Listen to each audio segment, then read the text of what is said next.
এসে ধর্মের কথা বলবেন? বলছে না, হিন্দু ধর্মকে যদি কেউ বাঁচাতে পারে, সনাতন ধর্মকে যদি কেউ বাঁচাতে পারে, তা হলো নাকি বিজেপি। ভালো কথা। ওরা বলছে রাম মন্দির করে ওরা নাকি হিন্দু ধর্মকে বাঁচাচ্ছে। আচ্ছা, আপনি এলাকার মানুষ, আপনি বলুন, আপনার পাড়ায় পাড়ায়, আপনার গ্রামে গ্রামে এত বছর ধরে দুর্গাপুজো হয়নি? ওই দুর্গাপুজো করার জন্য কোনো বিজেপির দরকার পড়েছে কোনোদিনও? আপনার বাড়িতে আপনি যখন ওই লক্ষ্মীর পাঁচালি পড়েন, আপনার বাড়ির মা, আপনার বাড়ির বোন যখন উপোস করে লক্ষ্মী পুজো দেন, কোনো বিজেপির দরকার পড়েছিল এত বছর ধরে? আমার পশ্চিমবঙ্গের বুকে যখন পুজো হয়, পার্বণ হয়, তখন তো তৃণমূল, সিপিএম, কংগ্রেস কারোর দরকার পড়ে না। যে মানুষের আস্থা, যে মানুষের বিশ্বাস, যে মানুষের ধর্ম, সে তার মতো করে কাজ করে। আজকে হঠাৎ করেই এতগুলো বছর পর আমার হিন্দু ধর্ম রক্ষার্থে বিজেপির দরকার পড়ছে কেন? ওরা বলছে ওরা ব্রিগেডের মাঠে নাকি লক্ষ কণ্ঠে গীতা পাঠ করবে। আচ্ছা, এই দুর্গাপুজোর সময় অষ্টমীতে, নবমীতে যখন অঞ্জলি দেন আপনার পাড়ার মেয়েরা, আপনার পাড়ার বোনরা, যখন কোটি কোটি কণ্ঠে চণ্ডী পাঠ করা হয়, কখনো দরকার পড়েনি তো বিজেপির? শুভেন্দু অধিকারী বলছে যে মানুষ গীতা পাঠে আসেননি, যে মানুষ লক্ষ কণ্ঠে গীতা পাঠে সামিল হননি, তিনি নাকি সত্যিকারের হিন্দু নন। আমরা তো জিজ্ঞেস করবো শুভেন্দু বাবুকে, শুভেন্দু বাবু একটু গীতাটা ভালো করে পড়ে দেখুন তো, বলুন তো গীতার কোন শ্লোকে লেখা আছে যে আপনাকে যদি ভালো হিন্দু হইতে হয় তাহলে হাত পেতে ঘুষ নিতে হয়, হাত পেতে ঘুষ নিয়ে পেট পুড়ে গেলে তৃণমূল থেকে বিজেপিতে চলে যেতে হয়? গীতার কোনখানে লেখা আছে একটু পড়ে বলুন তো। গীতার কোনখানে লেখা ছিল টাকা চুরি করতে হয়? গীতার কোনখানে লেখা ছিল সাধারণ মানুষের পেটের টাকা, সাধারণ মানুষের হকের টাকা সেগুলো মেরে দিতে হয়? তাই যখন তাদের চুরি ধরা পড়েছে, যখন তাদের ডাকাতি ধরা পড়েছে, তখন এই মন্দির মন্দির, মসজিদ মসজিদ খেলা হচ্ছে। আমরা বামপন্থীরা বলছি, আপনি মন্দিরে যাবেন না মসজিদে যাবেন সেটা আপনার ব্যাপার। এই দেশের সংবিধান আপনাকে সেই অধিকার দিয়েছে। আপনার ইচ্ছা হলে মন্দিরে যাবেন, ইচ্ছা হলে মসজিদে যাবেন, যদি ইচ্ছা না হয় কোনো কোথাও যাবেন না। আমরা বামপন্থীরা বলছি, এই 34 বছর যখন আপনারা আমাদের হাতে দায়িত্ব দিয়েছিলেন আপনাদের ভালো রাখার, আমরা তো চেষ্টা করেছি। ভেবে দেখুন, 1992 সাল, সারা দেশ জুড়ে দাঙ্গার আগুন, সারা দেশ জুড়ে সাধারণ মানুষ, হিন্দু মানুষ, মুসলমান মানুষ একে অপরের রক্ত নিয়ে হোলি খেলা খেলছে। পশ্চিমবঙ্গের বুকে একটা মানুষের গায়ে আঁচ লাগেনি। 2002 সাল গুজরাটে দাঙ্গা হলো, হিন্দু মানুষ, মুসলমান মানুষ একে অপরের রক্ত নিয়ে হোলি খেললো।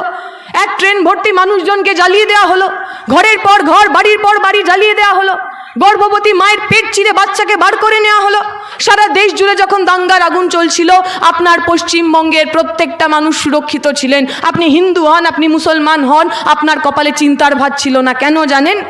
কারণ আমার রাজ্যের মুখ্যমন্ত্রীর নাম ছিল জ্যোতিবাবু, আমার রাজ্যের মুখ্যমন্ত্রীর নাম ছিল বুদ্ধদেব ভট্টাচার্য, যারা মাইকে দাঁড়িয়ে বলতে পারতেন এটা পশ্চিমবঙ্গ, এখানে দাঙ্গা করতে আসলে মাথা ভেঙে গুড়িয়ে দেওয়া হবে, কোনো হিন্দু মুসলমান সিপিএম তৃণমূল দেখা হবে না। গর্ব করে বলি, আমরা জ্যোতিবাবুদের ছাত্র সংগঠন করি, আমরা ওই বুদ্ধদেব ভট্টাচার্যদের রাজনীতি করি।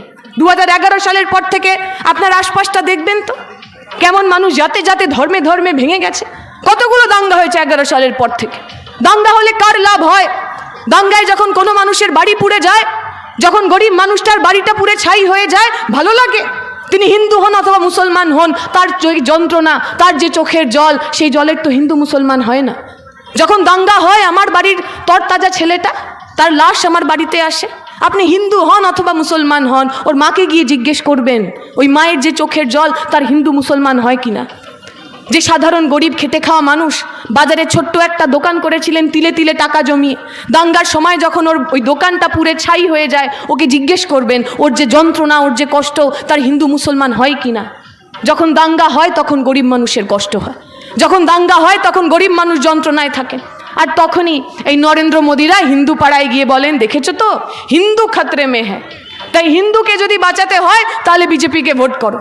তখনই মুসলমান পাড়ায় গিয়ে ওই তৃণমূলীরা বলে যে দেখেছো তো, যদি বিজেপি আসে তোমাদের সব জানে মেরে দেবে, মুসলমানদের যদি বাঁচতে হয় তাহলে আমাদের সাথে এসো। আমরা বামপন্থীরা বলছি, আপনি হিন্দু হন অথবা মুসলমান হন, আপনি মন্দিরে যান অথবা মসজিদে যান, আপনি যদি এই বাংলার বুকে মাথা উঁচু করে বাঁচতে চান তাহলে আমাদের কাছে আসুন। আমরা মায়ের মতো আগলে রাখবো আপনাকে। আপনার প্রত্যেক বিপদ আপদে, প্রত্যেক দাঙ্গায়, প্রত্যেক আন্দোলনে, প্রত্যেক লড়াইয়ে আমরা বনস্পতির ছায়া হব আপনার কাছে। নরেন্দ্র মোদীরা ধর্ম নিয়ে রাজনীতি করে, হিন্দু মুসলমান মন্দির মসজিদে ভাঙতে চায়। আর তার ছোট বোন মমতা ব্যানার্জি, বড়ে মিয়া তো বড়ে মিয়া, ছোটে মিয়া সুবহান আল্লাহ, তিনি আরও এক ধাপে গিয়ে ওদিকে দাদা রাম মন্দির করছে, বোন পিছনে কেন থাকবে, বোন আবার এদিকে জগন্নাথ মন্দির করছে। খেয়ে দে কাজ নেই, এতগুলো লোক আপনার রাজ্যে কাজ পায় না, পরিযায়ী শ্রমিক হয়। আপনি জানেন তো আপনার এই এলাকায় ঘাটাল থেকে কত আমার বয়সী ছেলেমেয়েরা গ্রাম ছাড়তে বাধ্য হয়েছে, কেরালা গেছে, কেউ মুম্বাই গেছে, কেউ গুজরাট গেছে, কেউ পেটের দায়। তাদের জন্য কিছু কাজ না করে আপনি জগন্নাথ মন্দির বানাতে লেগেছেন কেন?